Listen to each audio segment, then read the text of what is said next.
Welcome everyone to tonight's reading. This is, I believe, the 36th virtual reading in CavanKerry's ongoing book launch series, highlighting our new authors and a variety of other amazing writers in our circle, really spotlighting voices that we think are important to contemporary poetry and literature as a whole.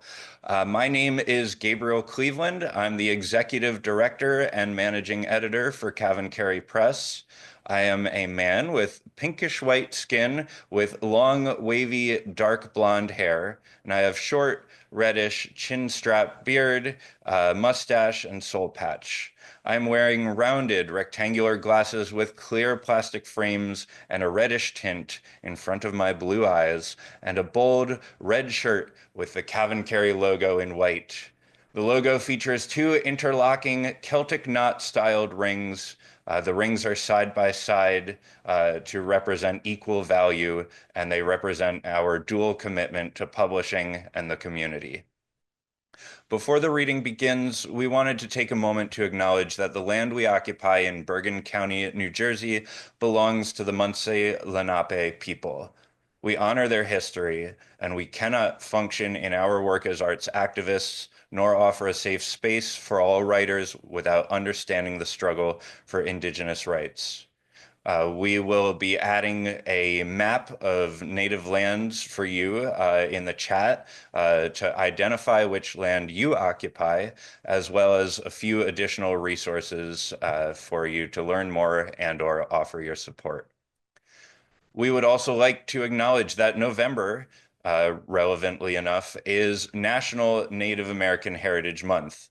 This observance commemorates the history, heritage, and culture of Native Americans and Alaskan Natives. America is a vast land of many cultures dating back thousands of years to the original inhabitants of the land.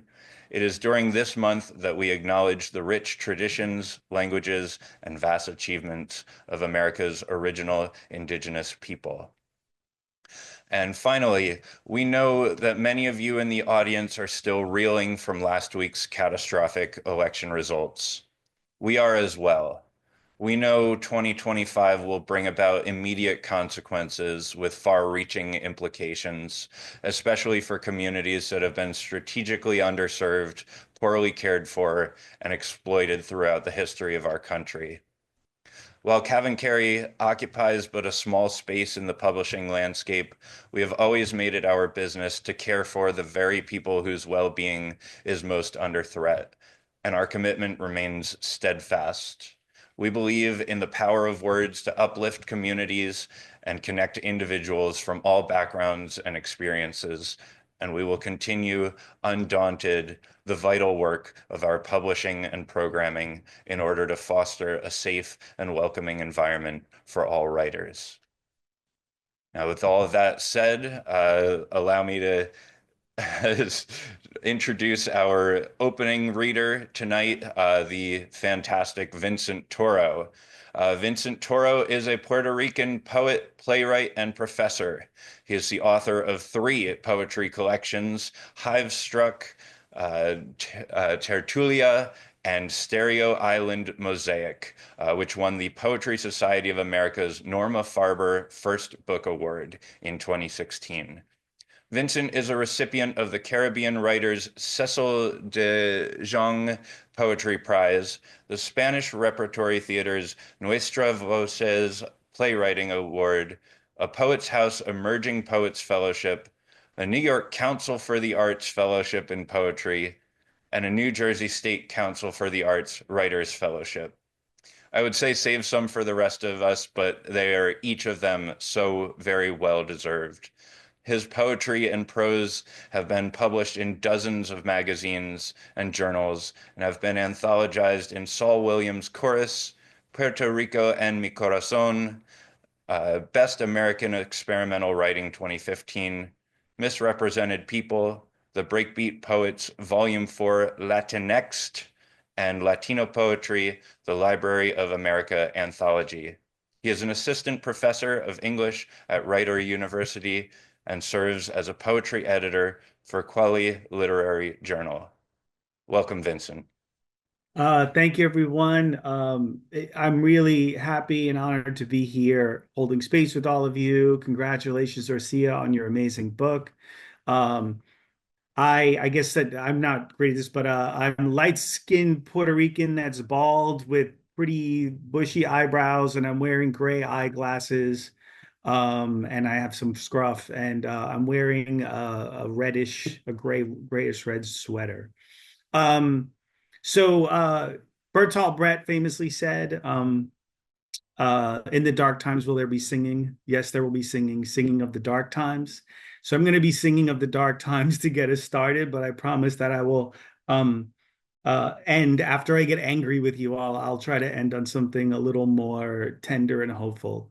So I actually wrote this in 2016 after the prelude to fascism took hold.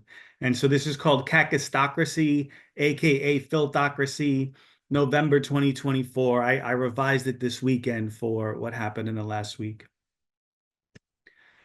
This morning air reeks of tech bro flatulence. The trap house that was always white, now bile pale green, awaits the coronation of bloated dolt bullies, foul musk emanating from crypto-rigged elections, pipelines and bloodlines strangling the ballot, twisting courthouses into brothels, waterboard gig serfs with sewer scum to blacken lungs, bludgeon the throng in this Jim Crow 2.0 reality TV neoliberal prison. Executive order to execute empirical evidence, wag the dog and purge to make the middle classless, the heartland heartless. Now, all kowtow to Alec bills and doubt merchants drenched in white male fragility. Hail, fracked holy lands. Hail, no big contracts. Hail, the vulture fund perverts. Hail, the disingenuous. Hail, the cult of surveillance. Hail, Columbus. Barricade Columbus Circle. Blame the duped, the generous, the brown street sweepers. Cue up dissidents for a ride on the Judas cradle, death by privatization as we suckle screen teats, mystified by fraud junkies carpet bombing public parks, nurseries, Inquisition reboot, plantation redux, selfie narcotics primed the pump for incontinent narcissist of state, grand wizard regime, grave gold diggers deifying deregulation, abortion now legal only for fetuses over 18.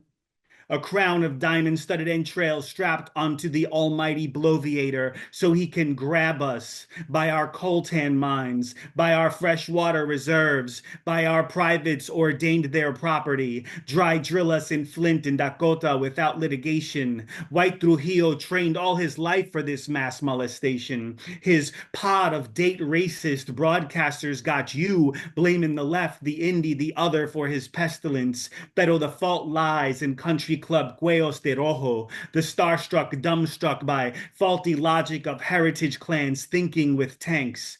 Vampire squid churns out clacks, produces plastic produce, makes exiles of us all.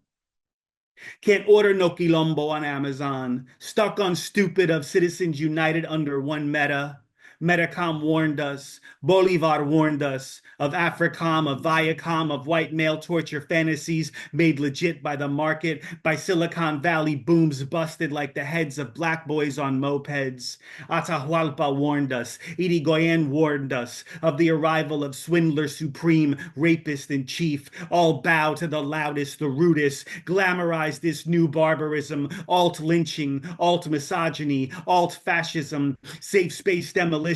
May the roofies wear off before we wake on a catwalk auction block dressed in shackles by Couture.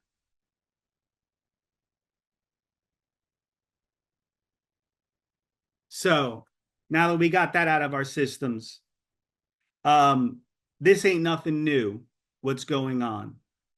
So a couple weeks ago, my people got called, our island was called a garbage pile. And then a bunch of people voted for the people who agreed. But that's not anything new. In the 1910s, President Teddy Roosevelt called the Puerto Ricans savages and said he would never make us citizens until we civilized ourselves.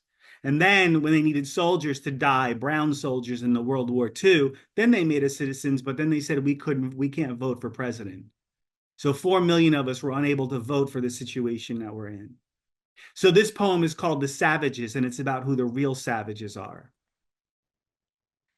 The savages are right now double parked in front of the World Bank. They ensconce their younglings in Hotchkiss, berate the shampoo girl at the salon, indict travelogues for Condé Nast on their jaunt to the forest of knives. The savages put high tea on the company card, evade their copay for the ophthalmologist, exit the fundraiser for Parkinson's 8 yoctoseconds after commencement of the blind auction. The savages are late for an engagement with their lifestyle coach. They are in need of a social media director, do consulting on the side, will take their grievance up to the co-op board. Gouge the damage for your grandmother's insulin. They raise low-income housing to make way for artisanal cheese. Gerrymander melanated tribes into paralysis. The savages wheedle city planners to reroute toxic aqueducts away from their summer villas. They send memos on official letterhead, cite Foucault and de Beauvoir, fabricate market bubbles, deny tenure, moonlight with the economic policy institutes. The savages cry during documentaries that epitomize the anguish of the poor. They curate garment district exhibition spaces, acquire vineyards, study abroad. They petrify themselves at the perimeter of the dance floor, accumulate interns. Note that when they are presented with inadequate confection options, the savages will commit acts of cannibalism without hesitation. Should you encounter one in the wild, clutch your purse, shield your little ones, pray you are engaging them during their cycle of post-therapy contrition. If you see them advancing and there is no shelter to take, play dead. In the event that you are bitten by the savages, do not attempt to call an emergency medical technician. The savages have already paid them not to show. I got 2 more for you, and then we can hear from Dorsía, the reason why we're here. So this is called Rum Song because my family's island is known for sugar and rum. And those are 2 things that have been used to torture them as well. But I chose this poem because it's about how the people who commit violence against Black and brown folks are actually always rewarded. So this is called Rum Song. Belly bronzed bikini wasteland of jello buckshots, keg stands, and nights that last 3 days. Jacuzzi swirl of spray tanned glam, the gleam of soaked shirts, and vomit as the spring breakers bump stumps, bury plastic pints in the sand, littering the boardwalk with pizza grease.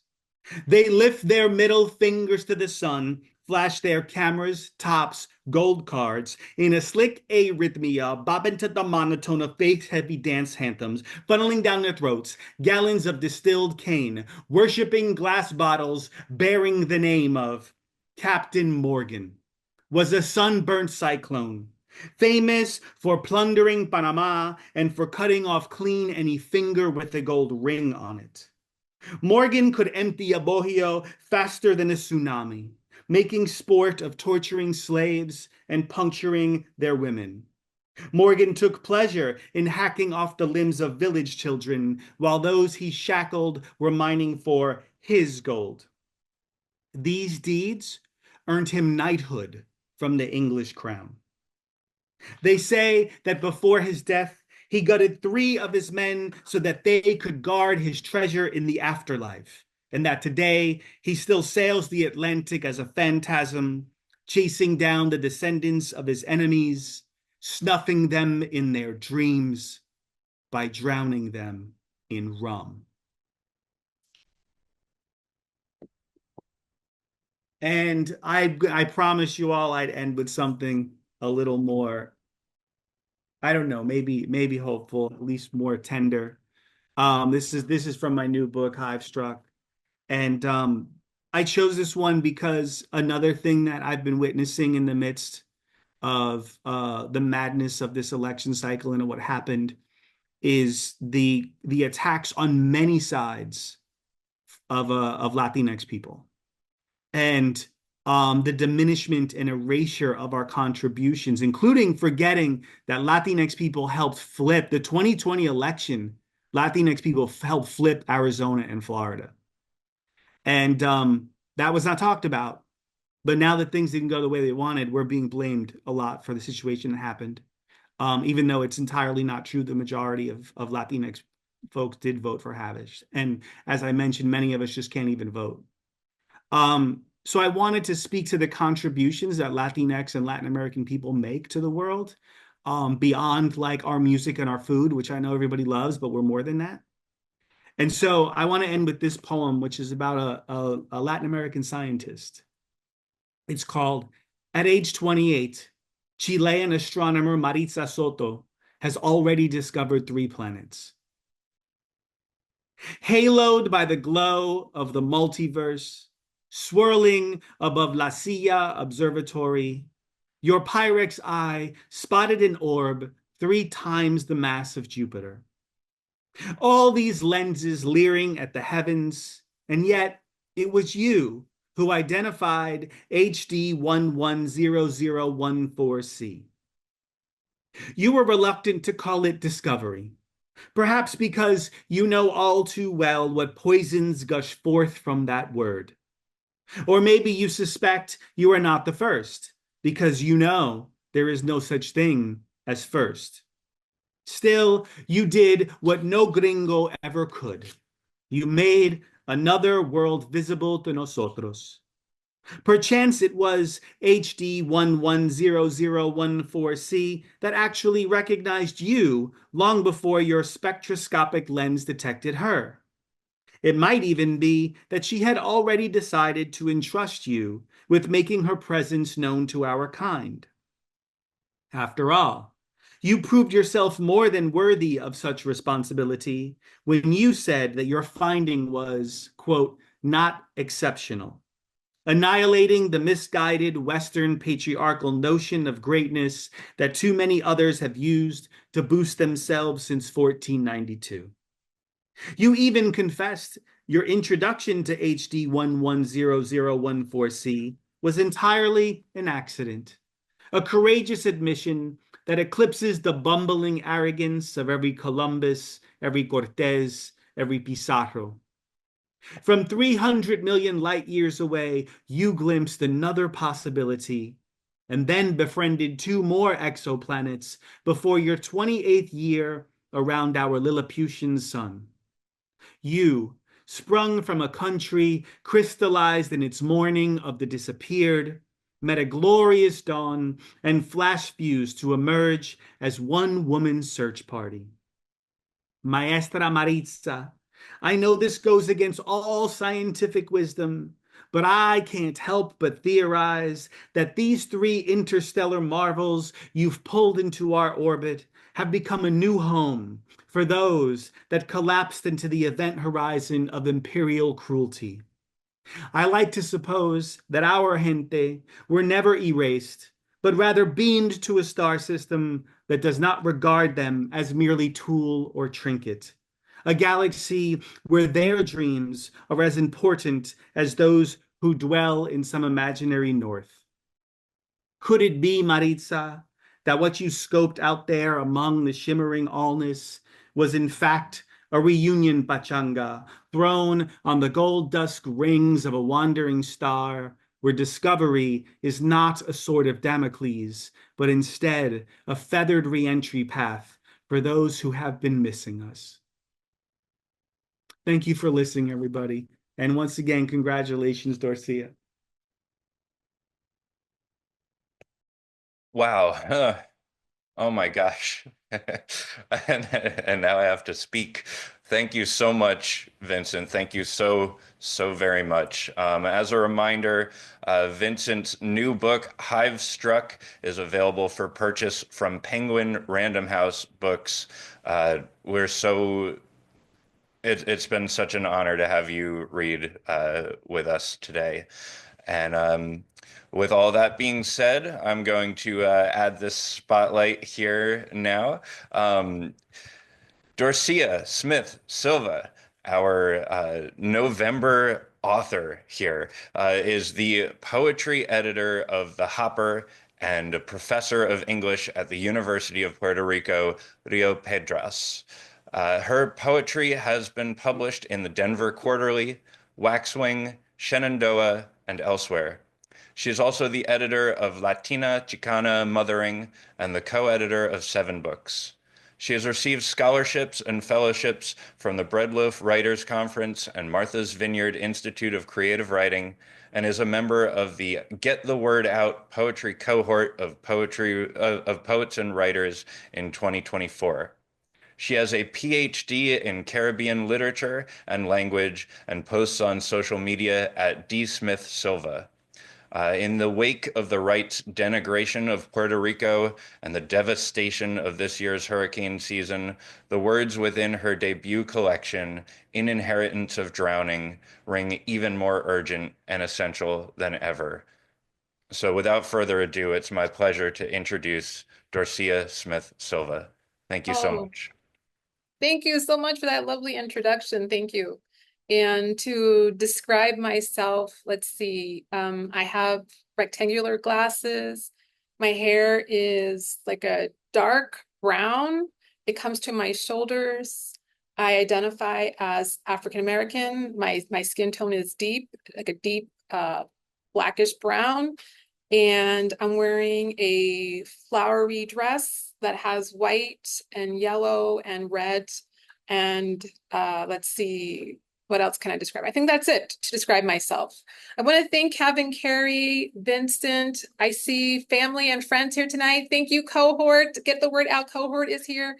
Thank you all so much for coming. It means so much, really. Thank you so much tremendously for your support. It's just been a phenomenal time with the book. I'm so happy that the reception is going well. So thank you, full of gratitude for you all coming tonight. So I'm going to start with a poem. It's the poem that opens the book. And the poem is called What the Poet is Supposed to Write About a Hurricane. And I'm going to read this because the book really does center around the experience of Hurricane Maria, which was devastating throughout the Caribbean. And with Puerto Rico, it happened 7 years ago, but in many ways, we're still feeling the effects of that. I was just reading the newspaper today, and they were saying that it's November, we should be finished hurricane season at the end of the month, but we just had Rafael, and now there is a tropical storm called Sarah, which is going to be turning into a hurricane, 90% chance, and striking the Honduras and other parts of Central America. So when people say, you know, why should we think about hurricanes? Why should we care? Because of the issue of global warming, we have to think about the impact that it has on so many different communities, especially the vulnerable communities. So this is a poem that I wrote thinking, what if hurricanes were just beautiful colors on a map? And we could think of it as just another season instead of a season that brings such great devastation. What the poet is supposed to write about a hurricane. What the poet is supposed to write about a hurricane should be skylights of horror, not skit rocks of beauty and walls of wind, affixed to the puzzle pieces of the vortex eye, spinning like a lost continent soul. How the lively whip should stun the mouths of gravity, hissing without hesitation, engulfing the stench of uprooted dirt and grass. The poet is supposed to decode the stanzas, shudder the name Maria into frail syllables, to wish a hurricane a fast and gritty death, not say its stubborn slow dances held intoxicating possibilities and mysteries. So that was a hurricane poem. The book also looks at the social, racial, and political injustices that are happening right now, especially in the United States. So I'm going to move now into a political poem. This is called Return, and it really looks at the crisis of the border that is happening right now. When we think about migrants, people sometimes don't understand, why migrants are fleeing. One is normally for a better way of life, but we also have to think about the environmental changes. Some people have lost their crops, some people have lost their homes. They literally are pushed out. So this is a poem called Return. The river said, I'll protect you and give you shelter. So we migrants came. We traveled a long journey. The river carried us like familiar wind. Then we walked and dreamed of motionless water, dreamed of water that said, welcome, come, come, come. Then they arrived with hanging scowls, arrived on horses long-reined with whips, ran down our black bodies, trampled our faces, maimed our voices, made us turn our backs to water, told us water will not protect you here. This water does not belong to you. Your tears belong to you. That water is yours. That water should be plenty. Our tears scramble across miles. They get caught in many rivers, and our bodies keep drowning. We die in so many ways. They say we have no papers, no roots to dayfall here, as we are being sent back. We see the water below us on the plain. It tells us to return. Think of tendrils pushing through the muddy bottom. We can't look away. My next poem is going to look at what happens when you do leave places like Puerto Rico after Hurricane Maria. Many people had to leave, not by choice, because they lost their homes, they lost their jobs. And what does it mean to become American? Puerto Ricans are American citizens, but many people will say, I'm not exactly American. There's a lot that goes into that. We don't have enough time to go into all the nuances of that, but I think this poem captures what happens when you do leave a place like Puerto Rico, go to, some people call it the mainland, I just call it the US, and what you have to sometimes give up to assimilate, and what does it mean overall to become American, becoming American. We are first to cover our hearts with our hands, sing My Country 'Tis of Thee, and wear La Americana flag shorts. We swap Medalla for Budweiser, go to Shoney's and order the all-you-can-eat breakfast. No one cares if we waste food, as long as we leave a decent tip and speak quietly. Leave La Isla's conversaciones at the kitchen table. We are encouraged to buy the biggest trucks and waste gas, take over the road and parking spaces. People make way when they see us. What kind of horsepower do you get? They admire strength. We are told not to ask those back home to send us pique and cafe. We should tamper our tongues and get the mild options. We go to Starbucks and get wild concoctions like unicorn berry frappuccino. Everything tastes too sweet. But this, they say, is the American way. Sugar, sugar, more sugar. Our co-workers go ahead and call us JL and AE because they butcher our real names, Josefa Lutz and Apagito Afrain. Everyone goes by initials anyway, they claim. Look at JFK and MLK. Juanito is Buddy. Everyone here gets a nickname too. We are forgetting the cuentos about the iguana thief. Now it's blah, blah, blah about parking as wide as bedrooms. Rows and rows of different types of water in stores. Community meetings with 5 different types of cake and Swarberry swirl ice cream. Everything is so sweet, but they give us plates and foil. It is the American way. Some signs say English only, no Spanish allowed. There is the look to keep our rolling R's to ourselves. Pronounce rice so that it doesn't sound like fries. Remember, it's soup or salad, not super salad. And delete the word focus from our vocabulary. It always sounds like fuck us. The waiter smiles when we leave a nice tip because tipping is the American way. Please come again. Take some mints. Here are the toothpicks. Goodies on the way out. How nice. How American. The junk mail is bigger and brighter. The flyer from the neighborhood dentist pops orange in chili paper font with promises to make teeth white, white, white. The flyer comes with a coupon, a special, something on sale. How can it be any more American than that? I'm going to now read another political poem since this is a night of activism and community. And this poem is called They Came for Us. And this is a criticism really against what's happening in Puerto Rico with Act 60. Act 60 is an act that encourages foreign investors to come to Puerto Rico, have a business here, and normally people buy property. They are supposed to invest in Puerto Rico, but what has happened is they have driven up the prices of housing. They have the best access to certain beaches, which are supposed to be public, but now certain gates are going up.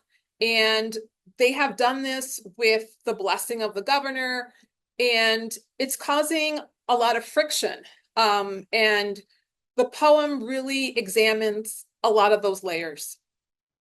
Again, it's called They Came for Us. They came for us out of the woodwork with their sun-bleached smiles and sea-spray tans, tendons of cash to trademark residences, backbacking the coast. In return, bow leg access to beaches, aerosol sight of skies, coupon books of what was ours. On Saturday and Sunday morning commercials, showing jovial kids eating mac and cheese with orange sauce and zucaritas to cut off a foot or leg. Later, maybe even, sorry folks, an eye or two. Abuela's meals shooed into the other room at the invitation of the government. Come to paradise. And so they came, and so they stayed, and so they said, thanks, demanded, and so they destroyed and conquered. ¿Y qué nos pasó? Estamos muriendo. Deja de matarnos. Let's have this conversation in English. Those aberrations are of your own making. If you turn into a myth, then that's your problem. Look, you still have the chupacabra. It will not rat you out. There's your glow up limb. Now grow yourself back. And I think I have time for two more, I think. I'm supposed to end in 2 minutes. No, you have more I'm time. good? We Okay. started a little late, so you have Okay. until 7:48, 7:50. You got time. Okay. Lay it Okay. on us. We're here for you. Okay. All right. I love it. I love it. Thank you. So I'm going to read now a poem. It's also political, and it's called How I Lost My Name. And this poem is really for anybody, everybody that has what some people will call a challenging first name. And people will change your name. They'll say, oh, it's so difficult. I'm going to just call you this initial, or I'm going to call you something completely, something completely different than your name. And this has been sometimes my experience with my first name, which is Dorsía. People will say, oh, it's too difficult. I'll call you D or Dorothy or Dorothea. And you have to tell them, this is my name. Please call me this. And growing up, it was sometimes very difficult to say that to an educator, especially the teacher, which was supposed to be in this revered, position, supposed to argue with the teacher. But growing up, you start thinking, if you can remember all these other names, then you certainly can remember my name. So this is a poem, How I Lost My Name. Your name, Dorsía, booms heavy like wide-eyed darkness, said my teacher, as if light sat on his tongue. So I became a ticker tape of nothing to be called and vanished in the famine sounds. My classmates backboned this death sentence and left no disguise of this invisible girl at an elbow distance who waited her turn like being asked to slow dance against a backdrop of double-edged drowning. I'm going to read now another political poem, and I'm going to do my best to channel, if you've ever seen those poets who just have so much energy. I always think of, like, those poets that you look at and you're just like, wow, what an amazing reading. So I'm going to do my best to channel all those poets that bring so much energy when they read. And this is a poem for the Black woman that has laundry lists of tears. And I was thinking of this poem, especially last week, when many people were saying, oh, Black women, they are up in arms over what happened. And I was thinking probably Black women are going to be okay because, we all have our own communities. And that's what we know after this election. We're going to return back to our communities. We're going to help each other. But if you do have a laundry list of tears, then this poem, I think, can be a foundation for that. For the Black woman that has laundry list of tears. For the Black woman that has laundry list of tears, and they fill pocketbooks, and they run down pantyhose, and they stick to good leather shoes, and they occupy Sunday, and they line church pews, and they drip on the candles, but you still remember to pray, even though sick and tired, so sick and tired, so sick and tired, too sick and tired, too sick and tired, sick and tired, and try to unchoke on the many minuses that become worm food, that come into what? Tears that grip the 5 pounds of grease on daughter's scalps, runny scratches on auntie's wooden suitcases, ripped exhales on grandmama's stoop, tears squelched like BINGO that are certainly certain for certain. Thank you.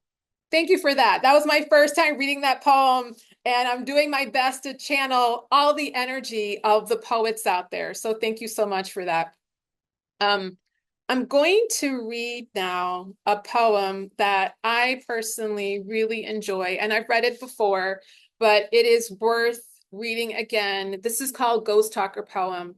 And I really enjoy this poem because it shines a spotlight on the BIPOC women that go missing and do not get national media coverage. It's just shameful what happens there, or really what I should say does not happen there. So this is the poem for that. Even though the poem says Black girls, you can fill it in with, BIPOC girls, brown girls, etc. Really. Ghost Talker Poem. And for the Black girls that go missing from newspaper headlines and Spotlight 5 p.m. news, what happened to them? Kick the can over, see if the bones glint in the slips of sunshine. Press your ears against the grass, listen to what bleeds. My mother in her lovely tongue. Those girls are probably with friends, hanging out in the basement, wearing cigarette pants. Cigarette pants were fashionable once. They will turn up like loose change sidelined under sofa cushions. Overdue books sandwiched in sweaters. Favorite hairpins gagged by vents. Don't fret. Fret is a funny word for a young child. Sounds like forget. Don't forget, I won't, about the missing Black girls, probably already dead in a ditch or a field somewhere. I'm not supposed to think about death. Passing away, kick the bucket 6 feet under, meeting our maker, which is what my teacher said. The class guinea pig had stopped moving. Mrs. Hayes poked its feet and then shoved it into a shoebox, said that we could bury it across from the tire swing in the back of the schoolyard. The dirt was ordinary, brown, hard. Eat your snacks, said my mother, Twinkies from 7-Eleven, maybe Wawa. Nothing from Superfresh or Pathmark. White filling, creamy like white fungus, oozing like zit pus, besmirching golden cake. The news says nothing about Black girls that go missing, not even a speck in someone's unread newspaper. Silence is when we inherit ghosts. I see them taking victory laps every night. And I'm going to end with a poem that I normally end with. It's positive. And for me, it definitely is getting outside, taking a walk, seeing certain colors. Green is the color for me, especially in Puerto Rico. You know, I feel so lucky really to be surrounded by such lush vegetation and just feeling in tune with nature, taking a nice walk and seeing trees, flowers, everything green. It's just really lovely. And it just puts me in a place of peace. So this is a poem that appears in Terrain. It's not in the book, sorry. It's been published in Terrain. You can look for that. It's also on my website. If you go to www.dorsiasmithsilva.com, you can find it there as well. And it's called G is for Greenhood. G is for Greenhood. For spring sitting on my shoulders, then fastening to eye level, chantus gladiolus spinning, bowing in the distance, scents of green greening until earth gets it right. Green that I can't keep to myself. Say, green belongs within reach, like an extract of sepal outside of the flower body. You wouldn't recognize me when I cradle green, for fear of it becoming worn in many places. Even when morning lurks upside down, green, not this green, never hurts. Ask the taracos giving off green against drizzled leaves. Ask the grasshoppers that throw themselves against grass because it glistens. Ask wet green in my blood that hasn't forgotten spared green across homeland, where your green overlaps with mine. Thank you so much for coming, everybody. And again, thank you, Vincent. Thank you, CavanKerry Press. Thanks, everybody, friends, fam, listeners. Thank you so much. Thank you. Oh, wow. And thank you, Dorcia. I mean, just a little bit of insight to those in the audience. We go through the selection process. We read hundreds of books, hundreds of manuscripts, I should say, and decide which ones to make books. Yours was one of those, the moment we picked it up and read it, it was obvious that I was going to be making a call. It's so it's so urgent. It's so powerful. We're really, really grateful that you sent it our way, and it's been a privilege to release it. So. I I have a couple of questions. Everyone else is welcome to add some questions to the chat as well, so we can have a Q&A. And if we run out of questions, then Vincent, Dorcia, you can both go back and forth as well. I know there's more than enough to say. So, all right. So the first question that I have here. Before the reading, Vincent was quoting Julia Alvarez, who was herself quoting Chekhov in saying that the goal of the artist is not to answer the question, but to articulate the question clearly to the world.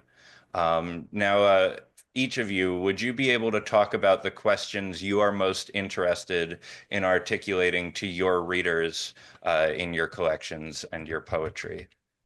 I'm going to paste that in the chat as well in case you need to reference it.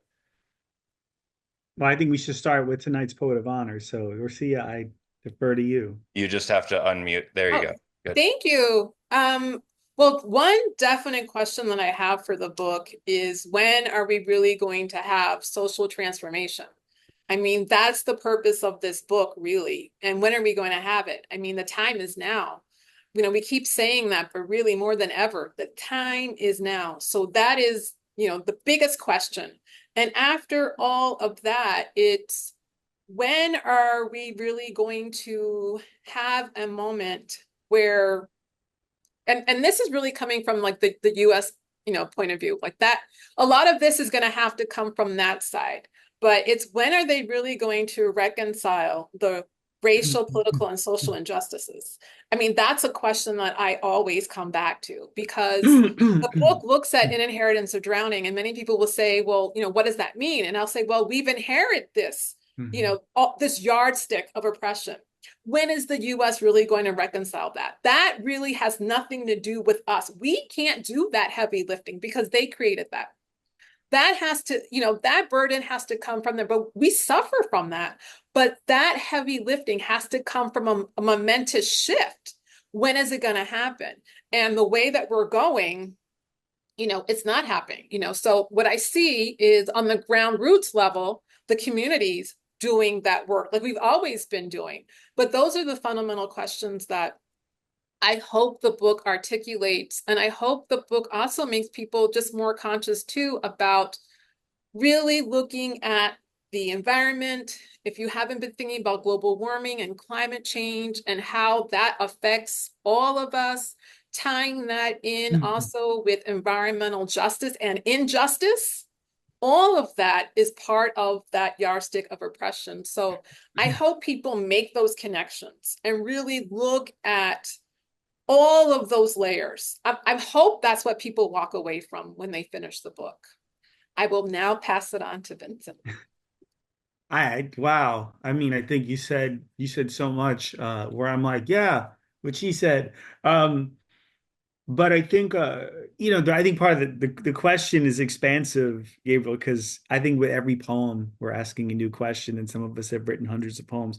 But if I were to see like what are my own patterns, so I think my ultimate question is why do we continue to proliferate and manufacture bullies? I think colonization is the thing I'm obsessed with, right? But when you get down to colonization, we're really talking about, in the most simplistic terms, bullies. And my question is not only why are there bullies, because I don't think it's just a matter of there being bullies. I think what I see is that, at least in El Norte, right, the colonial countries, there's a commitment to cloning and manufacturing and making more bullies, right?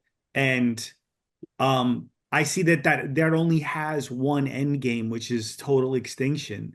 So I don't understand why human beings, like, this is what I've been thinking about ever since Tuesday. I'm like, why are human beings so committed to our extinction, right? And so the questions, I always tell my students that the money questions are how and why. So like my first two books are very much about colonization. So how and why do we consent to colonization and bullying? Why do we manufacture and proliferate this bullying? My new book, I think, still broaches those things, but I think the central question shifted in Hivestruck to what makes a person? Like, what does it mean to be a human at a time where we've basically given over our spiritual life to technology? Like Neil Postman in his book Technopoly, he calls it the Technopoly. It's the age when human beings stopped just treating technology as tools to make our lives better. Technology has now become our religion. It has become our meaning. And so my question is, if that's the case, then what makes us human? Because what I see is technology continues to allow us to dehumanize each other more effectively and efficiently. And so I think those are the two biggest fascinations I have right now. And obviously that comes through in your work as well. Um, Stephen in the chat said when we're talking about colonization as a whole, we're talking in its most simplistic terms about bullies. And that question, why do we continue to manufacture bullies? That's gonna stick with me because it's so on point,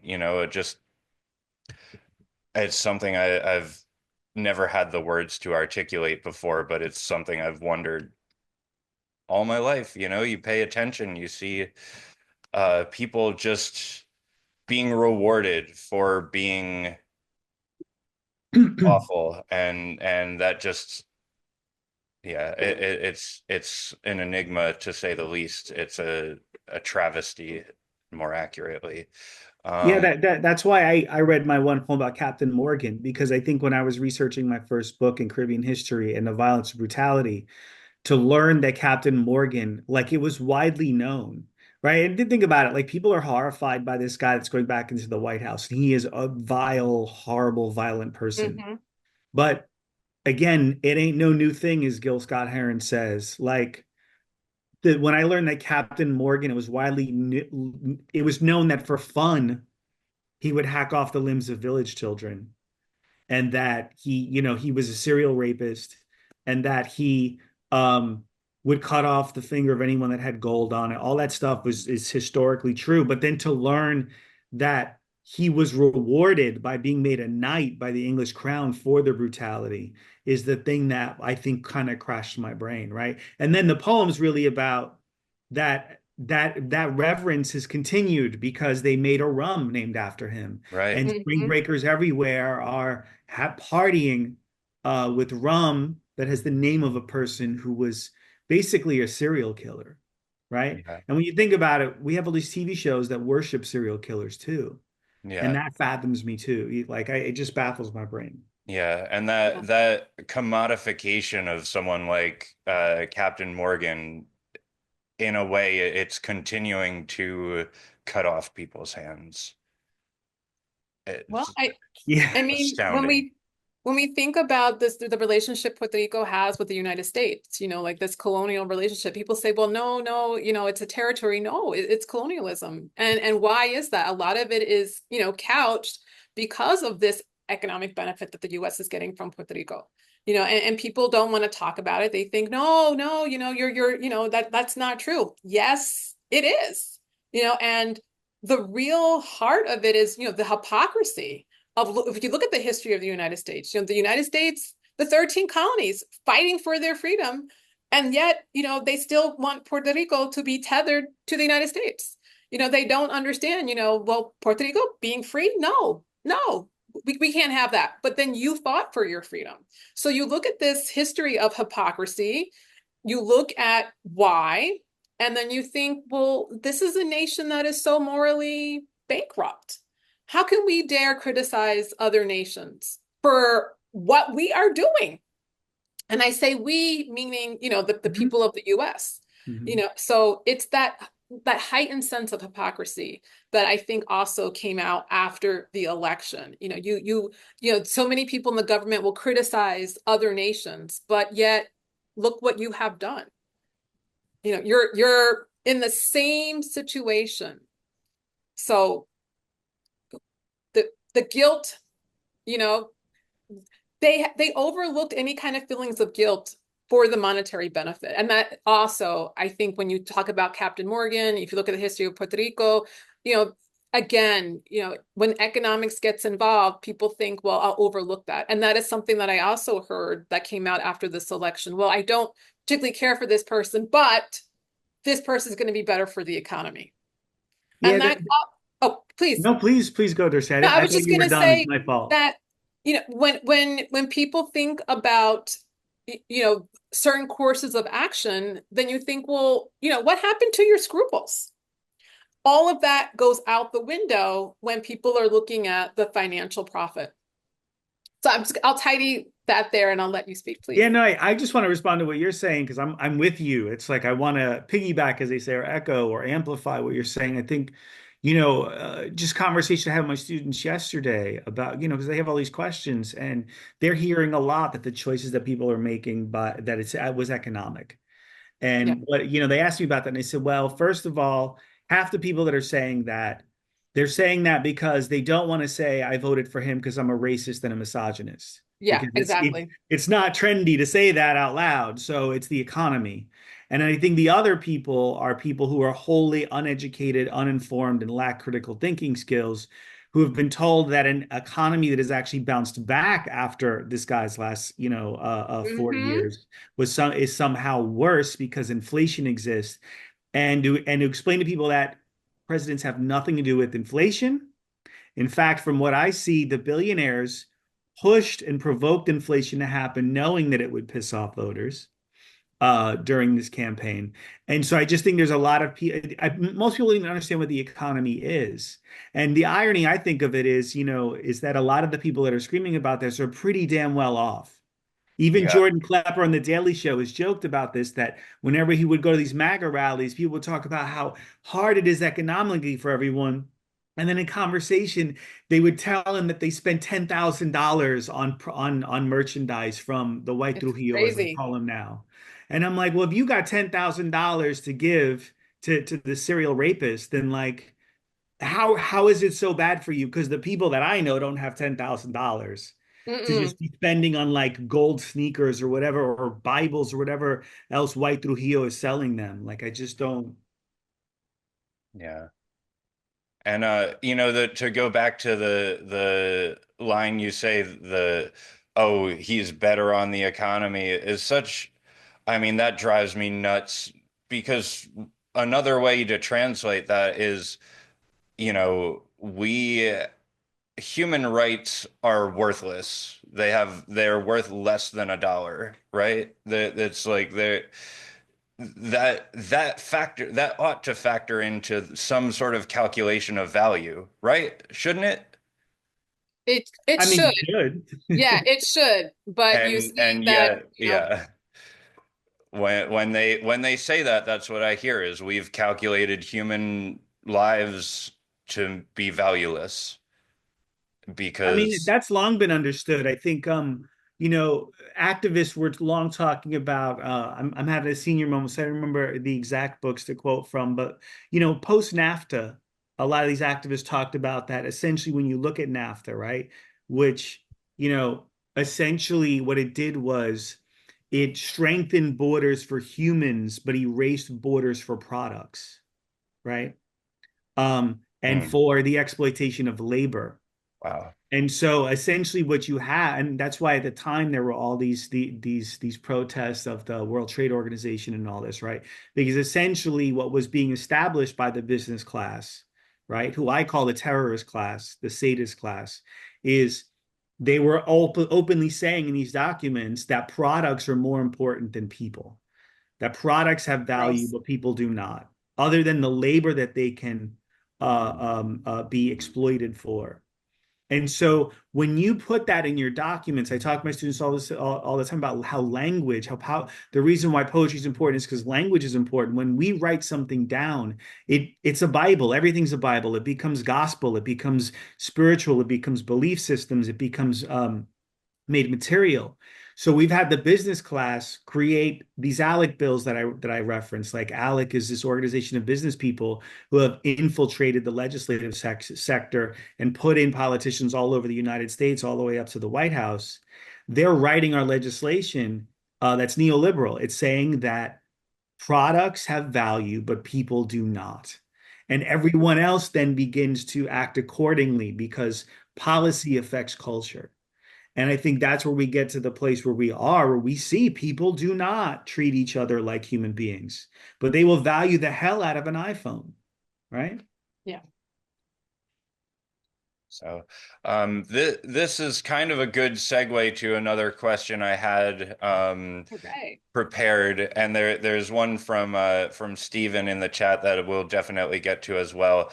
But this one might be a little bit of a longer one. So, in advance of this reading, Vincent, you had mentioned you'd be reading particularly angry poems, and of course you delivered, and we welcome that, especially right now. Um, I personally have always been interested in the marriage of poetry, which I find to be often very meticulously structured, and anger, which I usually think of as very boundless and chaotic. Um, Perhaps a certain degree of tunnel vision is a component of both, but I was wondering if you could talk about the other things that anger and poetry have in common and describe both the challenge and reward of bringing anger to the page. That's for both of you. I again defer to the poet of honor tonight.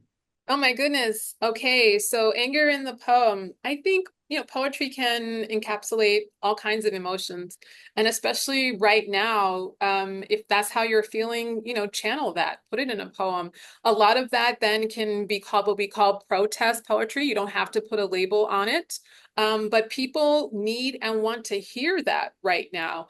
And I think also when you are sharing that experience, people can then say, I'm going to put this in very colloquial terms, right on. They're saying, yeah, yeah, yeah, yeah. And then I think what happens is when you are thinking of, anger, then perhaps you channel that then into the activism. Okay. It's like, what comes next after that? Okay. Because then you start saying, okay, how can we mobilize?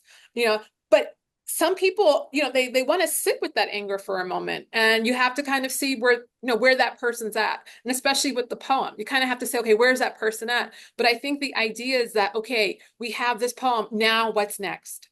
Can we mobilize? Can we energize? And really, I think what's happening now, this is what I'm seeing, community saying, we're going to help each other. How can I nourish you? Because we know we can't depend on, X, Y, and Z out there. So let's have our moment, okay, come together. But then what do you need? And I think that's so important. And that's really going to be the backbone now that's going to help us get through these next 4 years and beyond. When we think about, how poetry can help us, definitely the sense of community.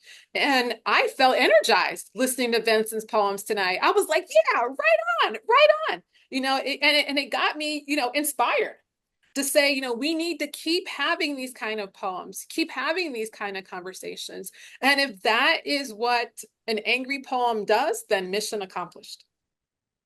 Awesome. Word. Yeah. I have to think of I want to say it's Roque Doltan who wrote very political, radical poems, who was kind of, I don't know, critiqued for it and then said, actually, all my poems are love poems.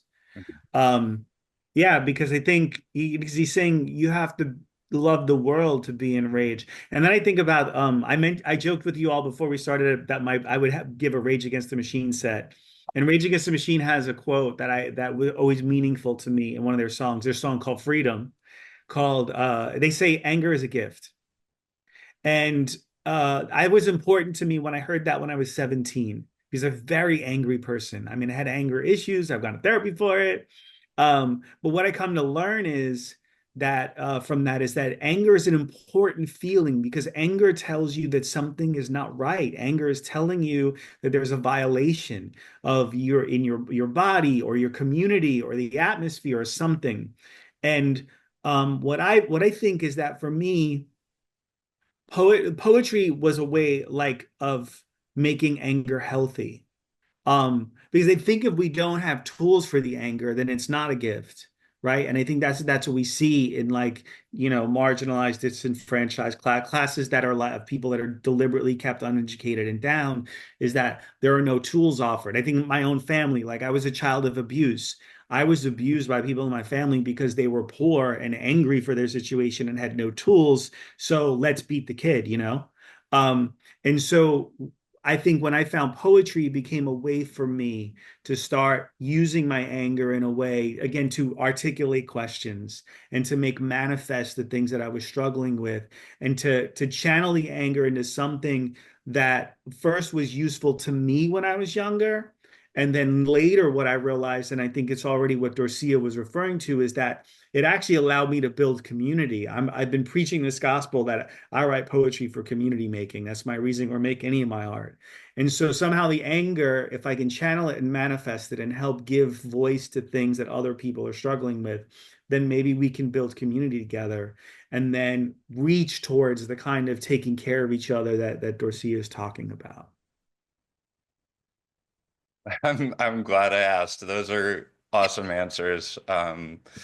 Yeah, I mean, normally Dimitri would be in my spot running these questions. He's very fond of the phrase "the personal is political." That's Um, right.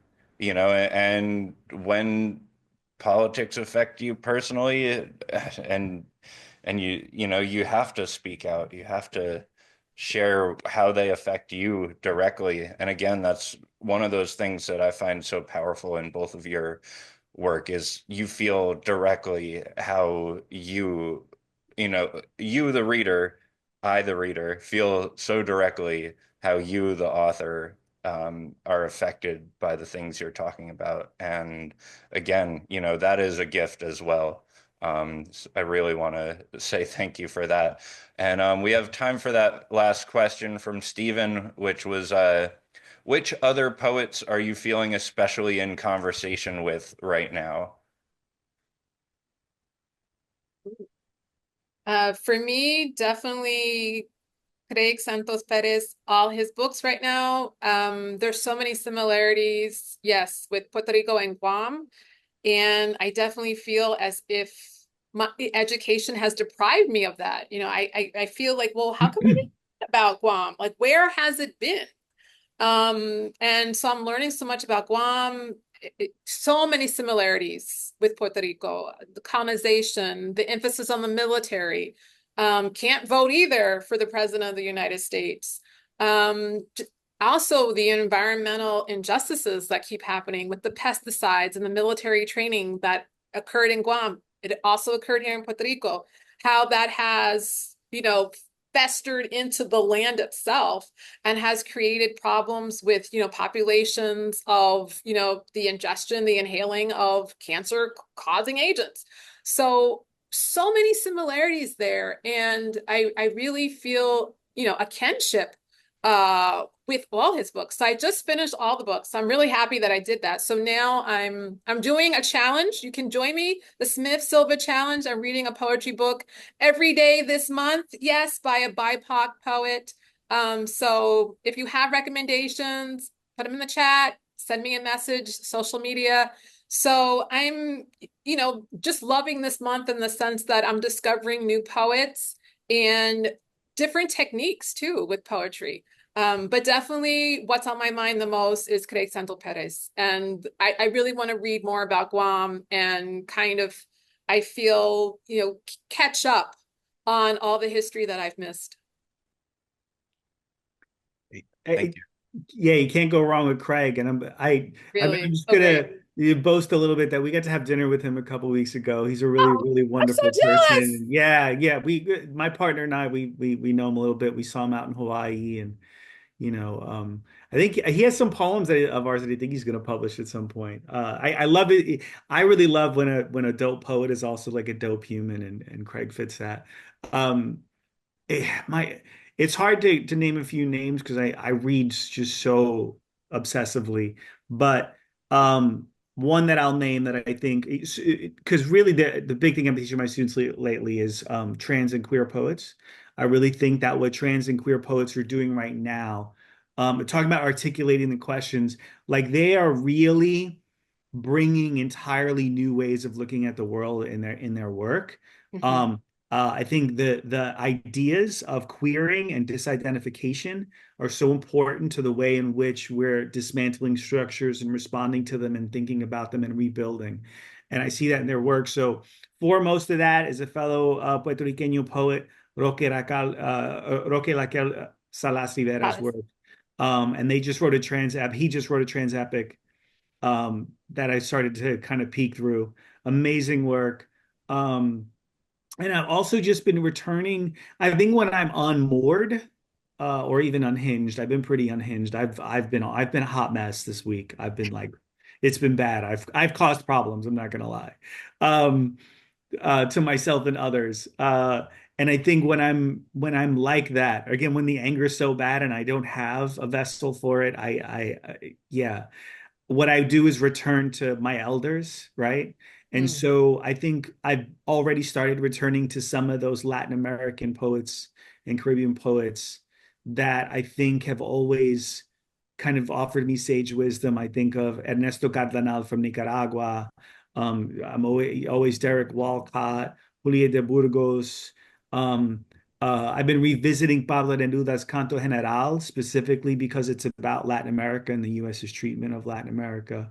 Um, yeah, people like that. I think that's right now. Cesar Vallejo, Octavio Paz, who I quote on my new book.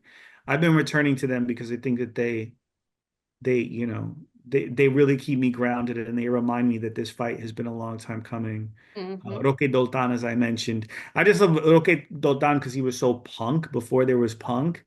I taught him my students the poem Act, and at the end of the poem, he says, "I accuse private property of depriving us of everything." Mm. And like lines like that are like just sometimes it just feels like that punch in the face of like Hmm. neoliberalism and colonization that you need sometimes. So yeah. Well, thank you for all those recommendations, and not to sound like a shill here, but if you haven't already ordered Vincent and Dorcia's books, those are also obviously um, remarkable collections as well to add to your bookshelf. We should be wrapping up. Do both of you have like maybe a short poem that you could close with? Ooh, If you're up short for a poem. little encore.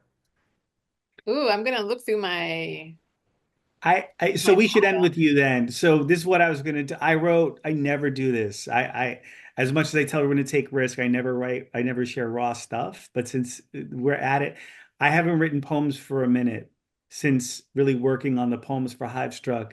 And I've been telling people because I usually write from a point of anger.